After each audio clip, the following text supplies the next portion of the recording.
దేవుని పరిశుద్ధమైన అతి శ్రేష్టమైనటువంటి నామమునకు మహిమ కలుగును గాక. మన ప్రభువును ప్రియ రక్షకుడు అయిన మన ప్రభు అయిన యేసయ్య నామంలో దేవుని బిడ్డలైనటువంటి మీ అందరికీ ప్రత్యేకమైన శుభములు అలాగే వందనాలు తెలియచేస్తా ఉన్నాను. ప్రభు యొక్క తన కృప మనందరి ఎడల దేవుడు విస్తరింప చేస్తూ ప్రతి రాత్రి కూడా దేవుని సన్నిధిలో మనము సంతోషించడానికి, ఆరాధించడానికి, దైవ వాక్యము ద్వారా కూడా మనం బలపరచబడడానికి ప్రభు మనకు కృపను అనుగ్రహింప చేస్తూ ఉన్నారు.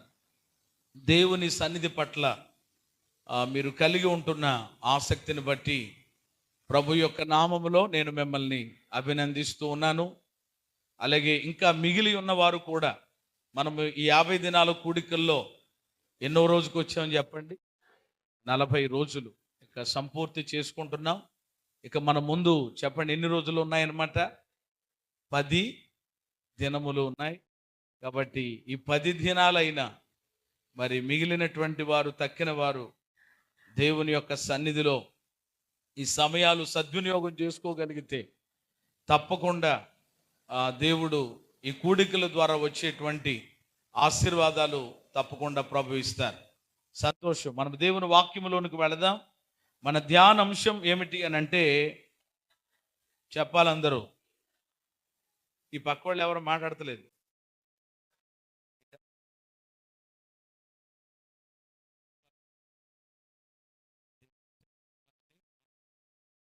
క్రీస్తులో ఆనందించుట. ఎవరిలో ఆనందించుట? ఈ అంశంలో ఆల్రెడీ కొన్ని విషయాలు నేను మీకు జ్ఞాపకం చేసేసాను. కాబట్టి మరలా ఇప్పుడు వాటిని నేను జస్ట్ టూకీగా చెప్తూ వెళతాను. ప్రారంభంలో మనం మొట్టమొదటిగా రచయిత గురించి, కాలము గురించి ఆలోచించాం. రెండవది పౌలు రాసిన పత్రికలన్నీ, వాటిని ఎలా విభజించాం అది చెప్పాను. మూడవదిగా పరిచయం. ఈ పరిచయంలో సంఘం ఎలా స్థాపించబడింది, ఎవరి ద్వారా స్థాపించబడింది, ఎప్పుడు స్థాపించబడింది అని కొన్ని విషయాలు మనము చూసాం.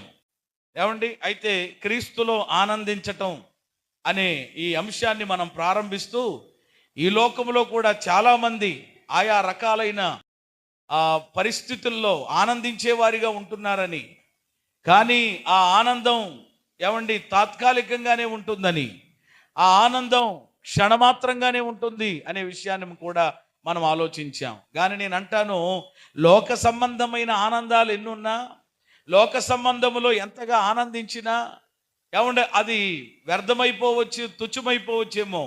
కానీ నేను మిమ్మల్ని అడుగుతున్నాను, యేసులో ఆనందం. చెప్పండి,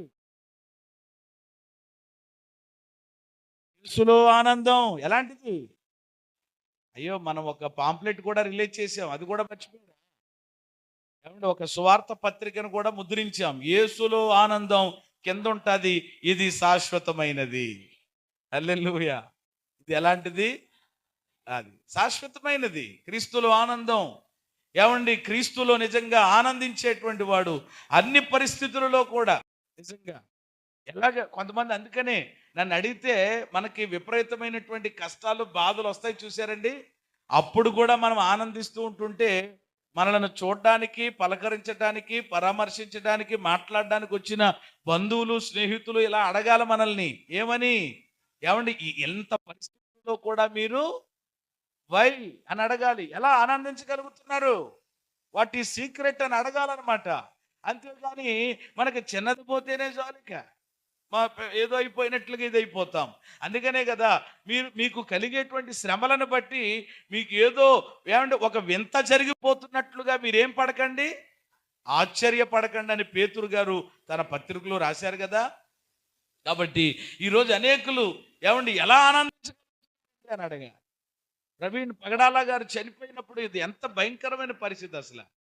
ఆయనకి ఏమండి ఇంకా 50 ఏళ్ళు కూడా పూర్తిగా లేవు కదా. యవన వయసులో ఉన్నటువంటి పరిస్థితి. ఏమంటే 2 కూతుళ్ళు, కుటుంబం ఎంత వేదన ఉంటుందండి. అలాంటి పరిస్థితులలో కూడా ఆమె అలా చెప్పగలిగింది అని అంటే నిజంగా ఏమండి ఎవరిలో ఆనందిస్తున్నారు గనక. అంటే ఆమెకు భర్త మీద ఏమండి ప్రేమ లేదని కాదు, మమకారం లేదు. ఎంత జీర్ణించుకోలేకపోతా ఉంటుంటే ఏమండి ఫ్యామిలీ ఎలా తట్టుకోగలుగుతుంది? కానీ అలా వాళ్ళు తట్టుకుని నిలబడ్డారు. దేవుడు నా భర్త అప్పగించినటువంటి పనిని నేను సంపూర్ణం చేయాలనుకుంటున్నాను అని అంటే అది వాళ్ళు ఎందులో ఆనందిస్తున్నారు గనక అది. కాబట్టి ఈరోజు ఆ అనుభవం మన నరనరాల్లో జీర్ణమైపోవాలని ఏమండి ఈ యొక్క వారంలో దేవుడి సందేశం మన దాకా తీసుకొచ్చారు. అయితే మరలా కొన్ని మాటలు కూడా నేను జ్ఞాపకం చేశాను. క్రైస్తవ జీవితం ఏమండి ఆనందంతో కూడిన జీవితం. క్రైస్తవ జీవితం అంటేనే ఆనందంతో కూడిన జీవితం. ఎప్పుడు ఆనందం అని అంటే ఎప్పుడు ఆనందం? ఎల్లప్పుడూ ఆనందమే. ఏమండి శ్రమైనా, కష్టమైనా, ఏమండి ఇరుకైనా, ఇబ్బంది పరిస్థితులు ఎలా ఉన్నప్పటికీ కూడా మనము దేవునిలో ఆనందిస్తూ ముందుకు వెళ్ళాలని మనము జ్ఞాపకం చేసుకుంటూ, క్రైస్తవుడు ఆనందంగా జీవించాలంటే 4 తాళపు చెవులు కలిగి ఉండాలి.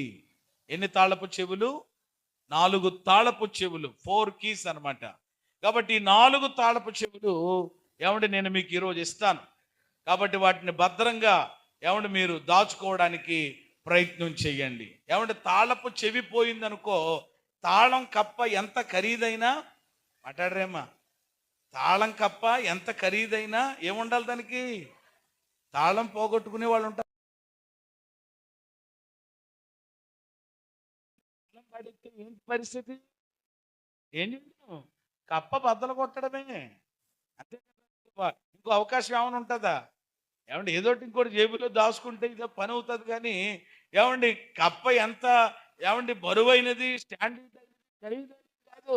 అది తీయడానికి ఏముండాలి? కాబట్టి 4 తాళపు చెవులు చెప్తాను. ఏమండి మీరు రాసుకోండి, హృదయంలో కూడా భద్రం చేసుకోండి. మొదటపు తాళపు చెవి ఆల్రెడీ రాత్రి చెప్పాను. ఈ తాళపు చెవులు ఎక్కడున్నాయి? ఎక్కడున్నాయి? మీ ఇంట్లో కాదు, ఈ పత్రికలో, ఫిలిప్పీ పత్రికలో ఉన్నాయి. ఈ ఫిలిప్పీ ఉన్నాయి, 4 అధ్యాయాలు ఉన్నాయి. ఒక్కొక్క అధ్యాయంలో ఒక్కొక్క తాళపు చెవి, ఒక్కొక్క అధ్యాయంలో ఒక్కొక్క తాళపు చెవి. ఈరోజు ఏ రోజు చెప్పండి? ఏమండి ఈరోజు మరి ఈరోజు గురువారం కాబట్టి నాకు అడిగితే బుధవారం, సారీ ఏమండి క్షమించండి. ఇక ఈ ఈ వారంలో నాకున్నటువంటి సమయంలో తప్పకుండా ఈ తాళపు చెవులు ఏమండి మీకు అందించే ప్రయత్నం చేస్తాను. తాళపు చెవులు ఇచ్చేయమంటారా? ఏమండి మరి ఆ తాళపు చెవులు ఏమండి ఇవ్వడమే కాదు, పాస్టర్ గారు కొంచెం ఓపెన్ చేసి ఏమండి ఆ పరిస్థితి ఏంటో తెలియజేస్తే బాగుంటుంది అని అంటారా? అది కూడా మీరే చెప్పాలి. ముందు తాళపు చెవులు ఏంటో చూద్దాం. ఫస్ట్కి పత్రిక 1:21 ఉంటది. మీరు తర్వాత చదివిదిరి కానీ మొదటిగా ఆ మాట చెప్పేస్తాను, మీరు తర్వాత అది నోట్ చేసుకోండి. ఏమంటే మొదటి తాళపు చెవి ఏంటంటే గురి కలిగి ఉండాలి. గురి కలిగి ఉండాలి ఫస్ట్కి. ఏమంటే దానికి రిఫరెన్స్ ఏమిటి అని అంటే 1వ అధ్యాయము 21వ వచనం. పక్కన మీరు దాన్ని బ్రాకెట్లో పెట్టుకోవచ్చు అనమాట. మొదటి కీ ఇది, మొదటి అధ్యాయంలో ఫస్ట్ కీ. ఏమంటే 2వ తాళపు చెవి 2వ అధ్యాయంలో ఉంది ఇది. ఏమంటే అది ఏమిటి అని అంటే మంచి గుణాలు కలిగి ఉండాలి. మంచి గుణాలు కలిగి ఉండాలి. దీనికి రిఫరెన్స్ ఏమిటి అని అంటే 2వ అధ్యాయము 5వ వచనం. 2వ అధ్యాయము 5వ వచనం. ఇక 3వ తాళపు చెవి ఏమిటి అని అంటే గొప్ప ఆశ కలిగి ఉండాలి. 3వ తాళపు చెవి ఏమిటి అని అంటే గొప్ప ఆశ కలిగి ఉండాలి. దీనికి రిఫరెన్స్ ఏమిటి అని అంటే 3వ అధ్యాయము 14వ వచనం. 3వ అధ్యాయము 14వ వచనం. ఇక 4వ తాళపు చెవి 4వ అధ్యాయంలో అని అంటే గొప్ప సామర్థ్యము కలిగి ఉండాలి. గొప్ప సామర్థ్యం కలిగి ఉండాలి. 4వ అధ్యాయము 13వ వచనం. మొత్తం ఎన్ని తాళపు చెవులు చెప్పాను? 4. మొదటిది చెప్పండి. ఇప్పుడు నేను చెప్పినవే మరలా మీరు అప్పగించండి. మొదటిది గురి కలిగి ఉండాలి. 2 మంచి గుణాలు కలిగి ఉండాలి. 3 గొప్ప ఆశ కలిగి ఉండాలి. 4 గొప్ప సామర్థ్యము. 4 తాళపు చెవులు. ఈ 4 తాళపు చెవులు ఉపయోగించటం మనకి వస్తే క్రైస్తవ జీవితం ఎంతో ఆనందంగా ఆశీర్వాదకరంగా ఉంటుంది. స్తోత్రం చెప్పండి నమ్మితే. హల్లెలూయా. ఈ 4 తాళపు చెవుల్ని ఏం చేయాలి? ఉపయోగించాలి. తాళం ఉంది, దాన్ని ఉపయోగించకపోతే ఏమండి ఎలాగా అందులో ఉన్నటువంటి సొత్తు ఎలా మనం తీసుకోగలుగుతాం? ఏమండి కాబట్టి దాన్ని ఉపయోగించాలి. అందుకని 4 తాళపు చెవులు ఓ పని చేయమంటారు, ఇచ్చేయమంటారు మీకు? 4 తాళపు చెవులు ఆల్రెడీ ఇచ్చేసాను, మీరే తీసుకుంటారా? ఏమంటే మేము తీసేసుకుంటాం, మీకు ఎందుకంటే పాస్టర్ గారు ప్రశాంతంగా కూర్చోండి లేకపోతే ప్రార్థన చేయండి అంటే ఇంకా నేను ఇంకా వివరించే పని పెట్టుకోను. లేదండి బాబు, తాళపు చెవులు ఇవ్వడమే కాదు, ఫస్ట్ టైం కాబట్టి కొంచెం మాకు తీసి ఏ సొరుగులో ఏముందో, ఏ ఏమన్నా అరమరలో ఏముందో, అందుకని చూడండి బీరువా కొన్నప్పుడు కూడా, ఆ బీరువా కొన్నప్పుడు మీరు వెళ్తా ఉంటారు చూసారా, ఆ అమ్మే ఆయన కూడా ఏం చేస్తూ ఉంటాడు, ఒకసారి తీసి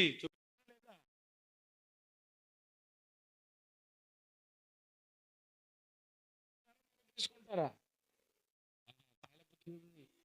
తీసి ఏమండి ఏ అరమారులో, ఏ లాకర్లో, ఏ సొరుగులో, ఏ ప్రక్కన ఏమండి ఏ ఏ ఏమండి ఏ యొక్క లోపల ఏ ధనాన్ని ఏమండి దాచిపెట్టారో కూడా అది బయటకు తీసి చెప్పమంటారా? తప్పకుండా.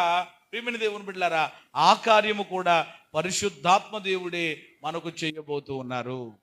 దేవునికి మహిమ కలుగును గాక.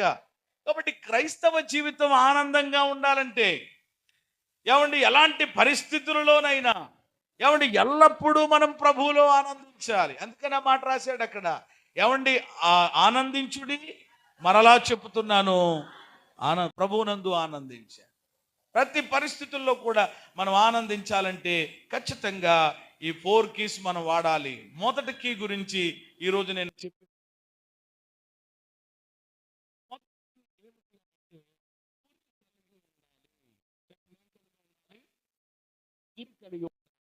ఏమిటి ఆ గురి అని గనక ఆలోచన చేస్తే ఇప్పుడు చదవండి వాక్యం. మొదటి అధ్యాయం 21వ వచనం. నా మట్టుకైతే బ్రతుకుట క్రీస్తే, చావైతే లాభము. చాలు. ఏమండి ఈ మాట అనేక సార్లు విన్న మాట, అనేక సార్లు మనము ధ్యానించినటువంటి మాట కావచ్చు. కానీ ఏమండి ఈరోజు క్రైస్తవ జీవితం లేక దేవుని పిల్లలమైనటువంటి మనము ఆనందంగా ఉండగలగాలి అనంటే ఇదిగో ఈ అనుభవం కిందకి రావాలి మనం, ఈ అనుభవంలోనికి రావాలి మనం. ఏమండి ఈ మాట ఎవరంటున్నారు అనంటే అపోస్తులుడైనటువంటి పౌలు గారు అంటున్నారు. ఏమని? నా మట్టుక బ్రతుకుట క్రీస్తే, చావైతే. అంటే ఆ మాట మనకి ఏమి నేర్పిస్తుంది? ఆ మాట మనకి ఏం తెలియజేస్తుంది అని అంటే చెప్పండి, ఏం కలిగి ఉండాలట? గురి. అందరూ అనండి ఒకసారి. గురి. గురి అంటే తెలుసు కదా. గురి అంటే ఏం చెప్పండి? లక్ష్యం. గురి అంటే లక్ష్యం, లేకపోతే దృష్టి పెట్టడం. ఏం పెట్టడం? దృష్టి పెట్టడం.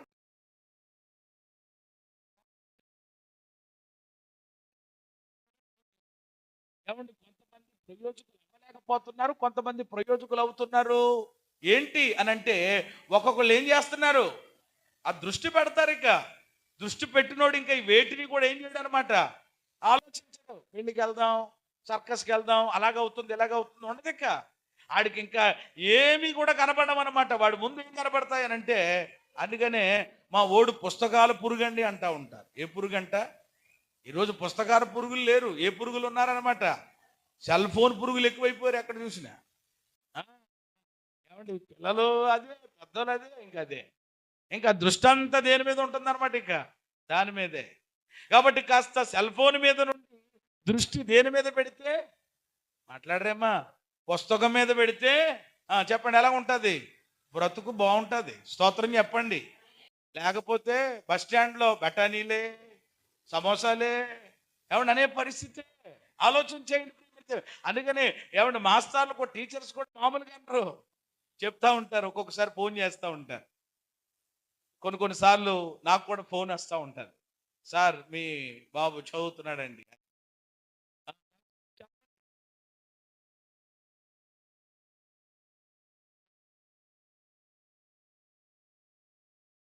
ఏమండి ఆవిడ చెప్పే మాటలన్నీ కూడా వినిపిస్తూ ఉంటారనమాట. కాబట్టి రోజు ప్రియమైన దేవుని పిల్లలు ప్రతి ఒక్కరు కూడా, అంటే పిల్లలైనా పెద్దలైనా ఎవరైనా దేని మీద మనము దృష్టి పెడితే, అంటే ఏం కలిగి ఉంటే, గురి కలిగి ఉంటే, గోల్ కలిగి ఉంటే తప్పకుండా ఏమంటే దానికి మనం ఏం అవ్వగలుగుతాం, రీచ్ అవ్వగలుగుతాం. హల్లెలూయా. కొంతమందికి గురి ఏముండదు ఇక ఏదో లేచామా, ఏమండి శుభ్రంగా ప్లేట్లు అడిగి చేసామా, ఏమండి తర్వాత అలాగ అటు ఇటు వెళ్ళి తిరిగి వచ్చామా, ఇదే ఈరోజు క్రైస్తవ జీవితం అంటే అలాంటిది కాదండి. అందుకనే అపోస్తలుడైన పౌలు కూడా ఒక సందర్భంలో చెప్పారు, నేను ఎలా పరిగెడుతున్నాను అని అంటే గురి చూడని వాని వలే కాదు, ఎలాగా గురి కలిగిన వాని వలే నేను. అది ఈరోజు మనకు ఒక గురి ఉంది, మనకు ఒక లక్ష్యం ఉంది. ఏంటి మన లక్ష్య సాధనం? చదువుకునే పిల్లలకైతే ఎంసెట్లో మంచి ర్యాంకు, ఏమండి లేకపోతే నీట్లో మంచి ర్యాంకు, మరొక దాంట్లో ఇలాగా వాళ్ళు పెట్టుకుంటారు, ఒక టార్గెట్ పెట్టుకుంటారు. అలాగే ఈరోజు దేవుని పిల్లలుగా మన గురి ఏమిటి, ఏమండి దేవుని బిడ్డలంగా మన లక్ష్యం ఏంటి చెప్పండి. ఏంటి మీ గురి ఏంటి చెప్పండి ఒకసారి. బిల్డింగ్ కట్టాలా? ఏమండి ఏంటి మీ గురి? పిల్లకి పెళ్లి చేయాలా? ఏంటి మీ గురి? అప్పులు తీరిపోవాలా? ఏంటి మీ గురి? ఏమండి 50 రోజులు అయిపోయిన వెంటనే కొంచెం దిగుతుందంటే బాబు త్వరగా ఏం చేయాలి? తాడు. ఏ తాడు? కొంతమంది ఏమండి ఇలాగా, అంటే ఒక్కొక్కరికి ఇలాగా. నేనంటాను దేవుని బిడ్డలారా, ఇవేమీ కూడా కలిగి ఉండొద్దని కాదు, కానీ ఏమండి వీటిని మనము కలిగి ఉన్నా లేకపోయినా కానీ ఏమండి మన గురి ఎప్పుడు ఎక్కడ ఉండాలి? మాట్లాడరేమ్మా. పైనున్న వాటి మీదనే మీరు మనసు పెట్టుకోండి, కిందున్న వాటి మీద మీరు భూ సంబంధమైన వాటి మీద ఏం పెట్టకండి. ఇలా ఒక చోట వాక్యం చెప్తే ఒక ఆవిడ వచ్చి పైనే చూస్తుందట. ఎందుకని? ఫ్యాన్ ఎక్కడ కరెక్ట్గా ఉందని.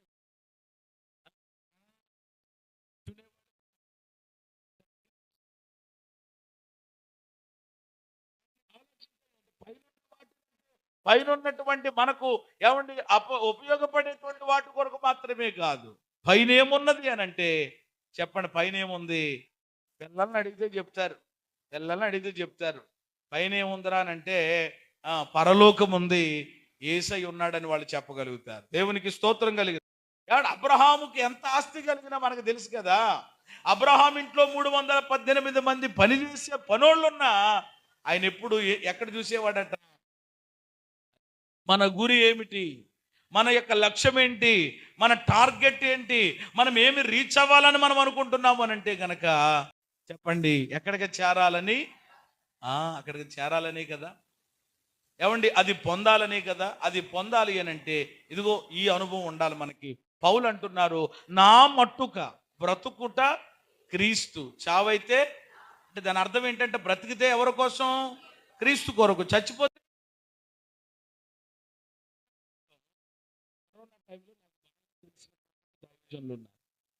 స్వామి గారని అద్భుతమైన దైవజనుడు ఆయన.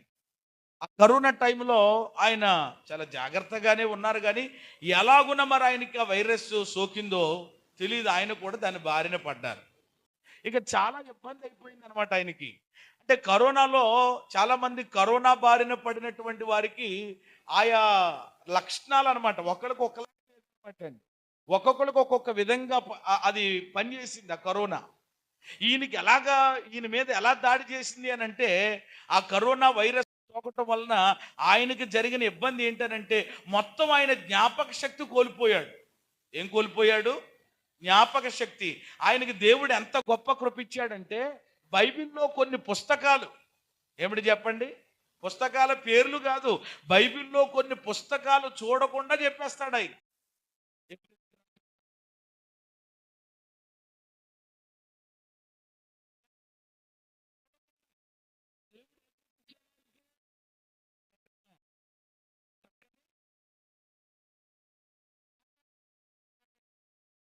ఫోన్ నంబర్ కూడా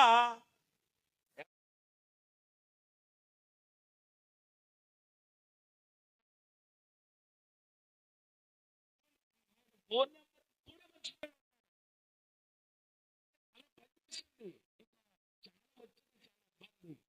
అలాంటప్పుడు ఆయన ప్రార్థన చేశాడట దేవునికి. ఏమిటి ఆయన చేసినటువంటి ప్రార్థన అని అంటే గనక, దేవా దేవా నేను బ్రతికి ఉంటే నీకు లాభం, నేను చనిపోతే నాకు లాభం, నువ్వేం చేస్తావో చెయ్యి అన్నాడట. అర్థమైంది ఆయన ప్రార్థన మీకు? దేవుడితో ఏమన్నాడు? దేవా నేను బ్రతుకుంటే ఎవరికి లాభం? దేవుడికి లాభం అట. చనిపోతే ఎవరికి లాభం?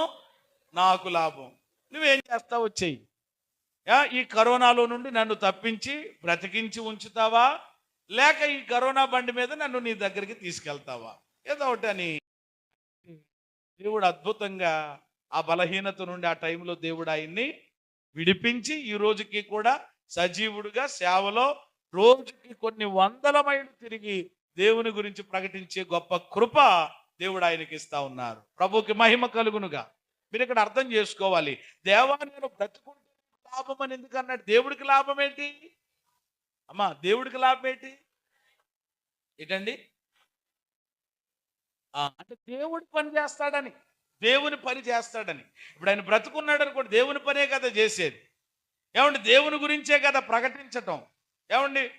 కోసం దేవుని మాటలు చెప్పడం. కాబట్టి నేను బ్రతుకుంటే నీ పని చేస్తాను, ఒకవేళ చనిపోతే నాకు హ్యాపీ. ఎందుకనంటే హాయిగా నీ కౌగిల్లో ఉంటాను, నీ ఒళ్ళో ఉంటాను. అంతకంటే ఏంటి భాగ్యం ప్రభు అని అడిగితే, సరే అయితే కొంతకాలం నీకు టైం ఇస్తాను ప్రభు చెప్పి. ఈరోజు ఆ గురి ఏమండి మనం ఎంతమంది కలిగి ఉంటున్నాం? ఏమండి ఈరోజు ఎంతమంది ఆ మాట మనం చెప్పగలుగుతున్నాం? ఏమండి ఈరోజు పౌలు అంటున్నాడు అతని గురి క్రీస్తే. పౌలు యొక్క గురి క్రీస్తే. ఏమండి క్రీస్తే గాని తనకు ఘనత కలగాలని కాదు, నా శరీరమందు క్రీస్తే ఘనపరచబడాలని కూడా వచనంలో ఆయన చెప్పాడు. చావైతే లాభం అని ఎందుకు అన్నాడు అనంటే, పౌలుకి ఏ భయం లేదు అనంటే మరణ భయం లేదు. చెప్పండి, పౌలుకి ఏ భయం లేదు? పౌలుకి చావు భయం లేదండి. ఈరోజు నన్ను అడిగితే క్రైస్తవుడు చెప్పండి మరణానికి ఏం చేయకూడదు. నువ్వు భయపడుతున్నావు అనంటే నువ్వు సరిగ్గా ఆయన్ని నువ్వు అర్థం చేసుకోలేదేమో. క్రైస్తవుడు ప్రభువు నమ్మినటువంటి వాడు మరణమునకు చెప్పండి ఏమవుడు? భయపడ్డు. ఒకవేళ మరణం వచ్చినా మరణానికి ఏం చేస్తాడు చెప్పండి? స్వాగతిస్తాడు అవసరమైతే. ఏమి భయపడ. కారణం ఏమిటి అనంటే ఆల్రెడీ ఆ మరణ భయము నుండి ప్రభు మనలను ఎబ్రీ పత్రిక 2:15 నోట్ చేసుకోండి, చదవకూడదు కానీ. కాబట్టి ఆ పిల్లలు ఏమండి రక్త మాంసములు కలిగిన వారైనందున మరణం యొక్క బలము కలిగిన వారిని అనగా అపవాది యొక్క ఏమండి ఆ పరిస్థితులలో నుండి ఆయన నన్ను విడిపించను అని ఒక చక్కని మాట అక్కడ ఉంటుంది. కాబట్టి పౌలుకి ఇప్పుడు ఏ భయం లేదు అని అంటే మరణ భయము, చావు భయము లేదు. 23వ వచనంలో కూడా మొదటి అధ్యాయములో ఆయన చెప్పినట్లు ఏమండి ఎందుకు భయం లేదు అని అంటే, నేను క్రీస్తు దగ్గరికి వెళ్ళిపోతాను, ఆయనతో ఉంటాను, ఆయన సన్నిధిలో ఉంటాను. అంటే ఆ లాభంలో భాగం అన్నమాట అది. 23వ వచనంలో చెప్పినట్లు క్రీస్తు దగ్గరికి వెళ్ళిపోతాను అన్న ఆనందం ఆ లాభములో భాగమని మనం అర్థం చేసుకోవాలి. అయితే ఇక్కడ ఒక ప్రశ్న మిమ్మల్ని అడుగుతాను, అదేమిటి అని అంటే చావడం అందరికీ లాభమేనా? ఇక్కడ ఈయనైతే అన్నాడు నా మట్టుక్క బ్రతుకుట క్రీస్తు, చావైతే అన్నాడు చావైతే లాభం. ఏమంటే చావడం అందరికీ లాభమేనా? చెప్పరే ఈ మాటకి అమ్మా, అందరికీ లాభమేనా? అందరికీ కాదు ఇది. ఏమండి ఎవరికి మాత్రమే అని అంటే కనుక ఈ నిశ్చయత లేక ఈ నిరీక్షణ ఎవరికి మాత్రమే అని అంటే చెప్పండి, క్రీస్తు కోసం జీవించిన వారికి మాత్రమే అది లాభకరం. స్తోత్రం కలుగునుగా. ఆయన కొరకు జీవించిన వారికే. అందరికి ఎలా లాభం అవుతుంది? లోకంలో జీవించి, లోకంలో బ్రతికి, లోకంలో తిరిగి ఏమండి దేవుని ప్రేమను తెలుసుకోకుండా, ఏమండి దేవుని యొక్క మంచితనాన్ని తెలుసుకోకుండా, దేవుని వైపు తిరగకుండా బ్రతికినంత కాలం ఆ త్రాగుడుతోనే ఉన్నాడండి. బ్రతికినంత కాలం అలాగే తిరిగాడండి. పాస్టర్ గారు చెప్పినా వినలేదండి, పాస్టర్ గారు చెప్పినా వినలేదండి, ఏమండి ఇంట్లో భార్య చెప్పినా ఎవరు చెప్పినా వినలేదండి. అలా ఇంకా మరి ఎలా చెప్పగలుగుతాం? అందుకనే కదా దేవుని వాక్యం చాలా స్పష్టంగా చెప్తుంది. ప్రకటన 14:13లో ప్రభువునందు మృతి నొంది మృతులు ధన్యులు. ఎవరు ధన్యులట? అందరు ధన్యులని లేదు అక్కడ. ఎవరు మాత్రమే? అది ప్రభువునందు మృతి నొందు మృతులు ధన్యులు. బోల్డ్ మంది చచ్చిపోతున్నారు లోకంలో, అందరూ ధన్యులు అనలేము. ఎవరు మాత్రమే ధన్యులు? ప్రభువులో మృతి నొందిన మృతులు. ఏమండి, క్రీస్తు నందు ఉన్నటువంటి వారు. దేవుని వాక్యం చాలా స్పష్టంగా ఏమండి తెలియజేస్తూ ఉంది. అందుకనే మనం ఈ మాటలన్నీ కేవలం ఆదరణ కూటాలకే పరిమితం కాదు, అన్ని సందర్భాల్లో ఆలోచించాలి. యెహోవా భక్తుల మరణము ఎవరి దృష్టికి? అందరి మరణం కాదు అక్కడ. అలాగనుకుంటే బోల్డ్ మరణాలు రోజుకి. అందరి మరణాలు కాదు, దేవుని భక్తుల మరణమే. చూసారా? అలాగున ఈరోజు చావడం అందరికీ లాభం అనేటువంటిది కాదు. ఎవరైతే క్రీస్తు కొరకు జీవించి, ఎవరైతే క్రీస్తుని స్వరక్తకునిగా అంగీకరించి క్రీస్తు మార్గాలలో నడుస్తారో, ఏమండి వాళ్ళ బ్రతుకుల్లో ఒకవేళ ఏమండి చావడం కూడా ఏంటన్నమాట, లాభమే. ఏంటి చెప్పండి? లాభం. క్రైస్తవుడికి మరణం మేలు. చెప్పండి ఏంటి? సుగంధ తైలముల కంటే, ఒకని జన్మదినము కంటే ఏ దినం మేలట? మరణదినం. అశుభాలు ఉండవు మనకి. కొంతమంది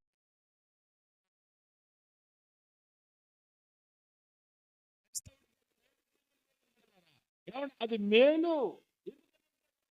ఈ లోకములో ఉన్నటువంటి పరిస్థితులన్నీ నాకు అందుకని అనిపిస్తూ ఉంటాయి. గడిచిన దినాల్లో మా తల్లిగారు చనిపోయిన తర్వాత కూడా చాలా బాధ ఎవరికైనా కలుగుతుంది. రాను రాను రోజులు గడిచేటప్పటికి నాకు అనిపించింది, మొన్న కూడా ఒకసారి నేను అనుకున్నాను, అయ్యో ఆ తల్లి ఉంటే ఏమండి ప్రార్థన చేసేది కదా, ఏమండి పరిచర్యకి ఏమండి దీవెనకరంగా ఉండేది కదా అని అనిపించింది. కానీ ఓహో, దేవుని వాక్యం ఏమండి అది నిరర్థకం కాదు. దేవుని వాక్యం చాలా అద్భుతమైనది. అందుకనే కదా యెషయా గ్రంథంలో కూడా ఉంది, ఏమండి నీతిమంతులు ఏమవుతున్నారట? కొనిపోబడుతున్నారట. ఎందుకని? చూడకుండా. ఏం చూడకుండా? ఇప్పటికి ఎన్నో కీడులు మనం చూస్తున్నాం. ఇంకా రాబోయే దినాల్లో ఎన్ని కీడులు చూడవలసి ఉందో మనకు తెలియదు. వెళ్ళిపోయిన వాళ్ళందరూ ఏమండి ఎవరన్నమాట. అందుకనే ఏమండి బ్రతికి ఉన్న వారి కంటే ఇప్పటికీ కాలము చేసిన వారు ధన్యులు అన్నాడు ప్రసంగి. వీళ్ళందరూ ధన్యులు. ఎందుకు? ఏమండి ఈ పరిస్థితులు ఏమీ చూడకుండా ఏమండి ప్రభు దగ్గరికి వెళ్ళి హాయిగా ఆయన సన్నిధిలో ఆనందిస్తూ ఉన్నారు. ప్రభుకి మహిమ కలుగును గాక. కాబట్టి ఈరోజు నా మట్టుక బ్రతుకుట క్రీస్తే, చావైతే లాభం అనడానికి ఏమండి ఇంత ఏమండి వివరణ మనము చూస్తుంటున్నాం. ఈరోజు దేవుని కొరకు మనము జీవించాలి, దేవుని కొరకు మనం బ్రతకాలి తప్ప ఏమండి మన స్వార్థము కొరకు కాదండి. ఏమండి మన స్వార్థం కోసం జీవించే వారికి, స్వార్థం కోసం జీవించే వారికి చావు లాభకరం కాదు. కొంతమంది చూడండి, ఎందుకు బతుకుతున్నావు అని అంటే ఏదో చెప్తారు. ఏమంటే స్వార్థం ఏమంటే స్వార్థము కొరకు జీవించే వారికి ఏమంటే లాభకరం కాదు మరణం అనేటువంటిది. క్రీస్తు కొరకు. ఎందుకనంటే ఆయన నన్ను రక్షించడానికి, నన్ను విడిపించడానికి, నాకు నిత్య జీవం ఇవ్వడానికి ఆయన ఏమయ్యాడు? పరలోకమును విడిచి భూలోకానికి వచ్చాడు. ఏమండి ఈ భూమి మీద నా కొరకు చేయాల్సినటువంటి శిలువ బలియాగాన్ని చేశాడు. ఆయన ఏమండి యజ్ఞమైపోయాడు, యాగమైపోయాడు. కాబట్టి ఆయన అలా అయిపోవడమే కాదు, నా కొరకు మరణించాడు. ఆయన మరణించి మూడవ నాడు తిరిగి లేచాడు. ఒకసారి ఆ మాట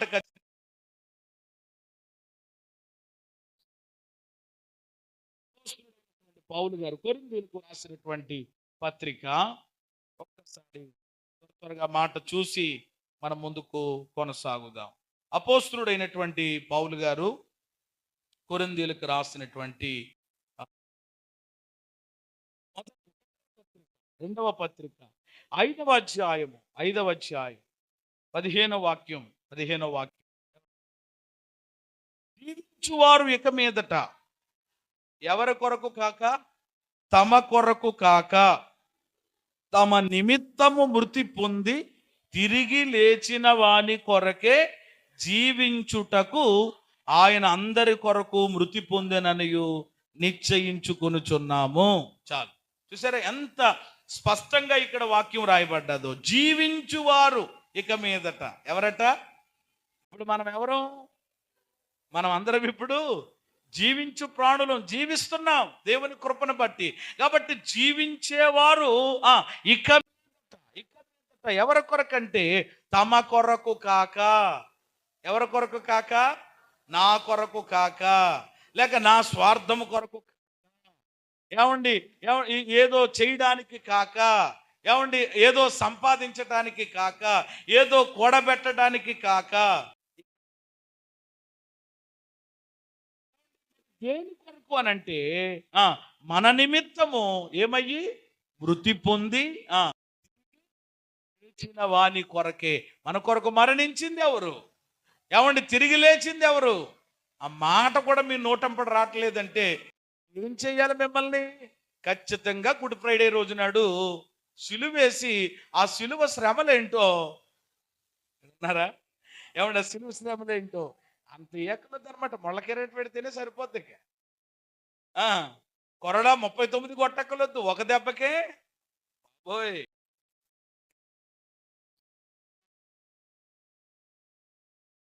ఎంత వేదన ఆయన అనుభవించాడు. సురూపమైనను సొగసైనను, ఎంత అద్భుతమండి ఆయన, ధవళవర్ణుడు రత్నవర్ణుడు. అలాంటి ఆయన మన కొరకు ఏమైపోయాడు? ఒక ముద్దలాగా అయిపోయాడు. ఒక ముద్దలాగా అయిపోయాడు. ఏమండి ఎవరి కోసం అనమాట? అంటే మళ్ళీ ఎంత సాగడి తీసి పాడతామో. ఏమండి ప్రియమైన దేవుని బిడ్డలారా, మంచిదే. కానీ ఈరోజు ఏమండి నా కొరకే కదా నా యేసయ్య, నా పాపముల కొరకే కదా, నా శాపముల కొరకే కదా, నన్ను విడిపించడానికే కదా, నన్ను రక్షించడానికే కదా, నన్ను పరలోకం చేర్చడానికే కదా అని చెప్పి ఈరోజు బ్రతికితే చెప్పండి ఎవరి కొరకు? జీవిస్తే చెప్పండి ఎవరి కొరకు? ఈరోజు మనం అలాగా జీవించగలుగుతున్నామా? ఆ గురి మనము కలిగి ఉండగలుగుతున్నామా? నిజంగా ఆ గురి గనక కలిగి ఉంటే, ఆ గురి కలిగి ఉంటే ఏమండి క్రీస్తులో ఖచ్చితంగా మనం ఏం చేయగలుగుతాం? అది ఈరోజు ఎందుకు చాలా మంది ఆనందించ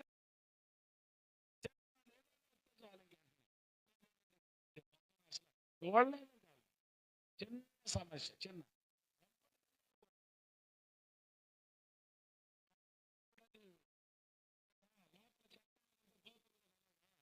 ఓ రకంగా చెప్పాలంటే దేవుడు ఏమండి అన్నీ కూడా కొన్నిసార్లు కొన్ని బలహీనతలు మనకు రావడం కూడా దేని కొరకనంటే మంచి కోసమే. అసలు నన్ను అడిగితే ఇది ఏదో అయిపోతున్నట్లుగా, ఏదో జరిగిపోయినట్లుగా ఏమండి ఈరోజు ఆనందించలేకపోతా ఉన్నారు. సర్లే ప్రభు ఎందుకు వచ్చింది, దేవానికి స్తోత్రం దీన్ని బట్టి కూడాని.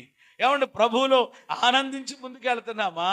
లేకపోతే ఏంటండి బాబు ఇన్ని బాధలు ఏంటండి, ఇన్ని కష్టాలు ఏంటి? చెప్పాను కదా మధ్య ఒక ఆయన నాతో ఎలా అన్నాడు, ఏమండి యోబున అయిపోయానండి బాబు నేను అంటున్నాడు. ఏమైపోయాడట?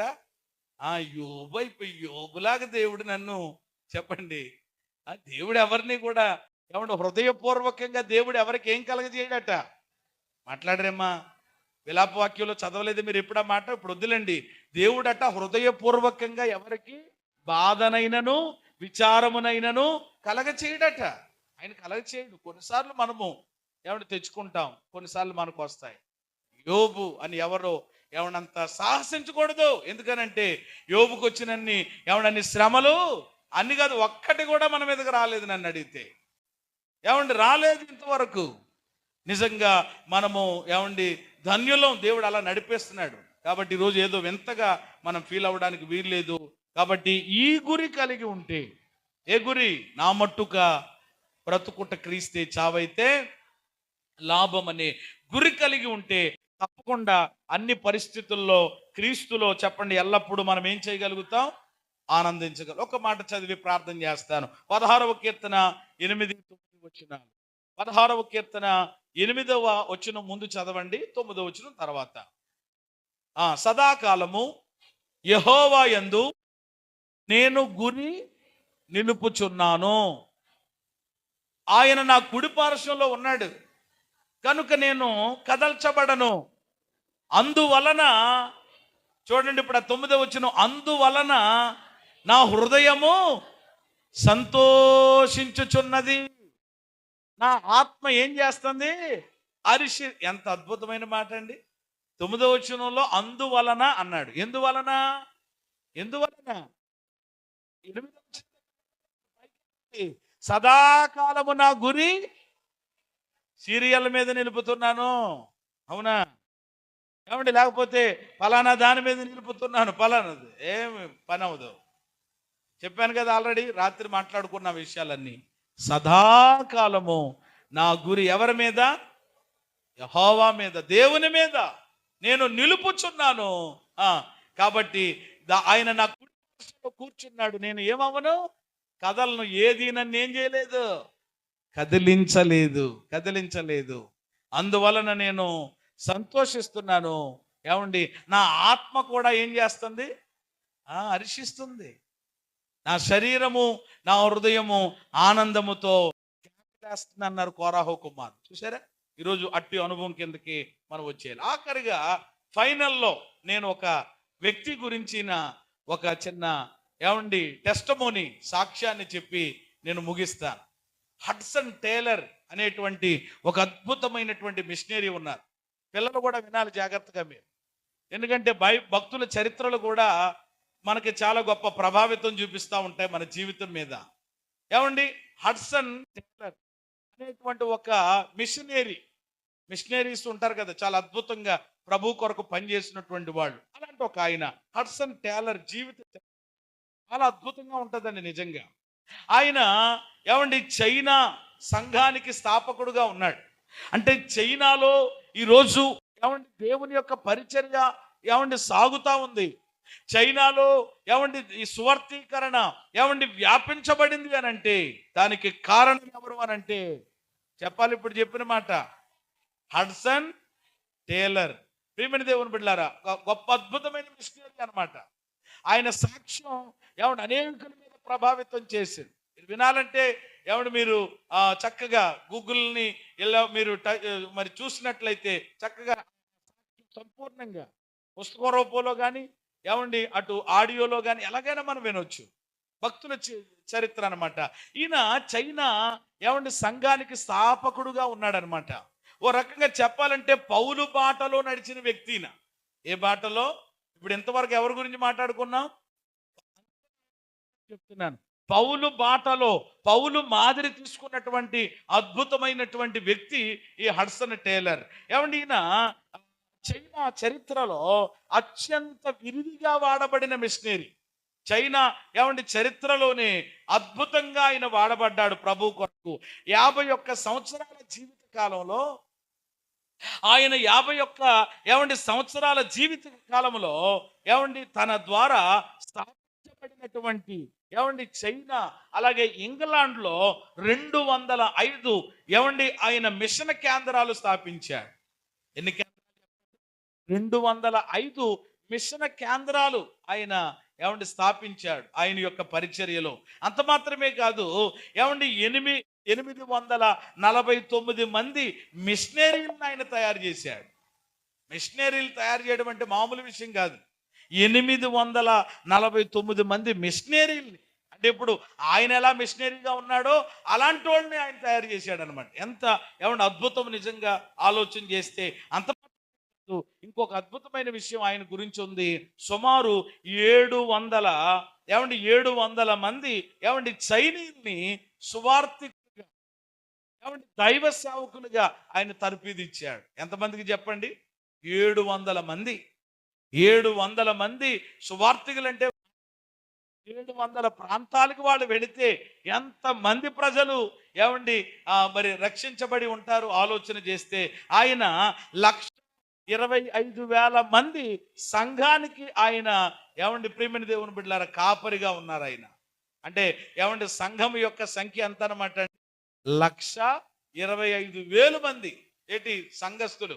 దేవుడు అంత గొప్ప ఏమండి మందను దేవుడు ఆయనకు అప్పగించాడు. ఆయన పరిచర్యలో 51 సంవత్సరాల జీవిత కాలంలో 50,000 మందికి ఆయన బాప్తీసాలు ఇచ్చారు. హల్లెలూయా. ఎన్ని వేల? అంటే ఎంత అద్భుతంగా ఏమంటే దేవుడు ఆయనను బలపరిచి ఏమంటే నిజంగా ఆ మిషనరీని ప్రభు వాడుకున్నారు. ఆలోచించేయండి. నిజంగా ఈ మాటలన్నీ చెప్తున్నానా, ఈ విషయాలు ఆయనలో ఉన్నటువంటి గొప్పతనాలు. కానీ ఇవన్నీ ఎప్పుడు జరిగి ఇలా జరుగుతూ ఉండగా, ఈ పరిస్థితులు జరుగుతుండగా, అనేక మందిని మిషనరీలుగా చేస్తుండగా, సువార్థికులుగా తయారు చేస్తుండగా, ప్రభు ఆత్మలను సంపాదిస్తూ ఒక్కొక్కరిని ఆయన కుటుంబంలో కోల్పోతూ వచ్చాడు. అంటే ఆయన కళ్ళ ముందే వాళ్ళ ఫ్యామిలీలో ఉన్నటువంటి వ్యక్తులు కొంతమంది బలహీనులై అనారోగ్యాలతో ఆయన కళ్ళ ముందే చనిపోతూ వచ్చారు.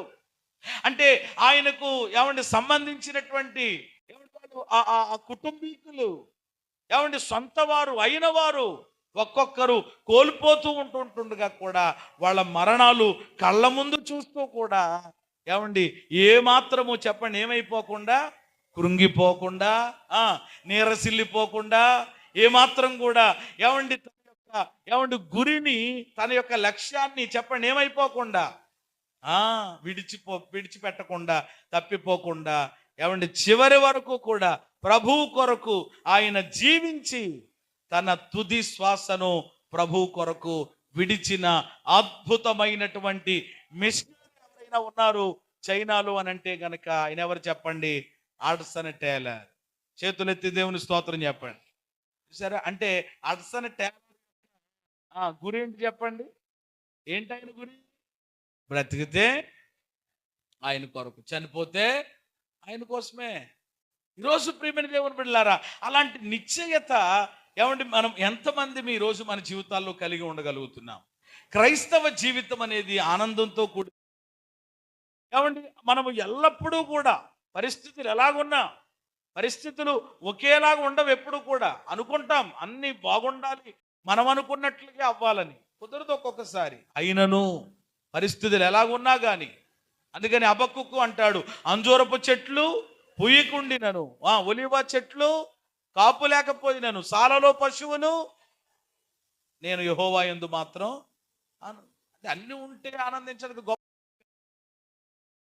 పట్టుకోకలేదు. కొన్నిసార్లు పరిస్థితులు ప్రతికూలంగా మారినప్పుడు, ఇబ్బందికరంగా మారినప్పుడు, ఏమండి నలుగురు రకాలు మాట్లాడుతూ ఉన్నప్పుడు, నిందిస్తూ ఉన్నప్పుడు, అలాంటి టైంలో కూడా ఎల్లప్పుడూ ప్రభువులో మనం ఏం చేయగలగాలి? ఆనందించగలగాలి. అలా ఆనందించాలి అని అంటే మొదట తాళపు చెవి ఏమిటి చెప్పండి? ఏం కలిగి ఉండాలి? గురి కలిగిన వాడు క్రీస్తులో ఎప్పుడు ఏం చేస్తాడు? గురి వారం వస్తే ఒక వారం రాడు. చిన్నది ఏదైనా వస్తే వెంటనే షెడ్డుకి వెళ్ళిపోద్ది బండి. ఇంకేం ఉండదు, ఇక ప్రార్థన ఉండదు, స్తోత్రం ఉండదు, పాట ఉండదు. గురి అంటే ఏంటి? ఈరోజు కష్టం వస్తే ఏంటి, నష్టం వస్తే ఏంటి, ఈరోజు ఇరుకు వస్తే ఇబ్బంది ఏంటి? నా ప్రభు ఉన్నాడు. ఏమండి ఆయన తన మహిమలో నుండి నాకు ఉన్న ప్రతి అక్కర తీరుస్తాడు.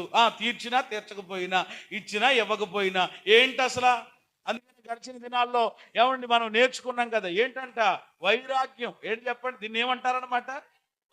ఒక వైరాగ్యం వచ్చినప్పుడు తీరుతుంది అంతే. ఏదో దానికోసం ఏం చేసేస్తే అయిపోద్ది? ఏమంటే సమస్య పరిష్కారం అవుతుంది అవ్వాలనుకుంటే నేను ప్రభువులో ముందుకు వెళతాను, నేను సాగిపోతాను.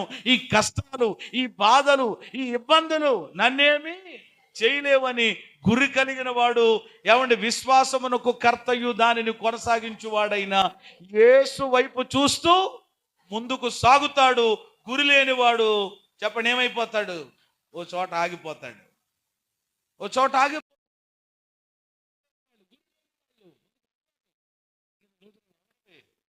నీ దగ్గర ఉపయోగించుకో. గురి కలిగి ఉందాం, గురి కలిగి ఉందాం. క్రీస్తులో ఎల్లప్పుడూ ఆనందిద్దాం. అట్టి కృప దేవుడు మనందరికీ దయచేయును గాక.